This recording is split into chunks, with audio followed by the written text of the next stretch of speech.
Hello, hello mga katigangers. Talaga pag lahat ng binibili ko talagang kahit saan ko bibili, yung taro pa rin na sa akin. Ito sa Tapioca Express kami. Pero pare-pares lang in-order ko. Taro lahat. Masarap din ang ng taro ng tapioca.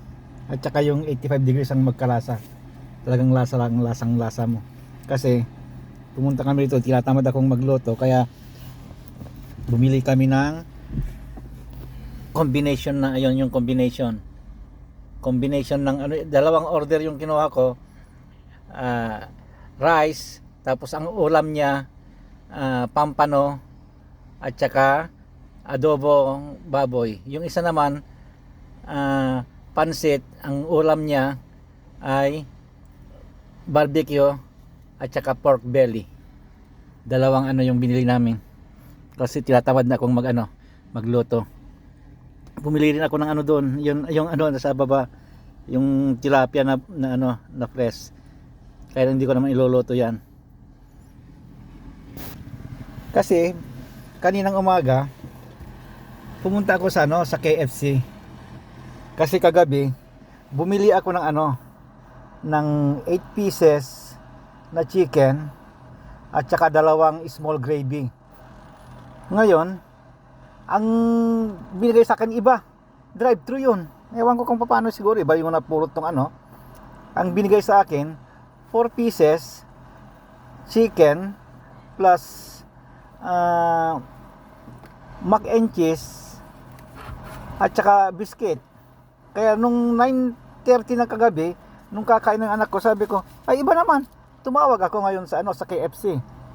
Sabi nila sarado na kami. Hindi, sasabihin ko lang na yung binigay nyo sa amin na order ko, sabi ko, ay iba. Yung pala alam na nila. Sabi nila, hinahanap ka namin kanina. Sabi nila, we are looking for you. Paano drive-thru? Siyempre, pag nakuha mo na, sibat na. Kaya sabi nila, punta ka bukas. Kaya kanina, bago ko bihalikan yung anak ko, kasi tulog yung anak ko. Alam niyo naman pag walang pasok, umaga na pag matulog, kaya hindi ko na ginising. Nung pumunta ako, sabi ko, ako yung tumawag kagabi, ganito. Ayun pala, may note na, iba, hindi pumasok yung nakausap ko, may note na, yung binigay sa amin yung 8 pieces at saka yung dalawang gravy. Kaya yung binigay kagabi, libre na. Libre na. Kasi hindi na niya pinabayaran yung kinuha ko kanina eh.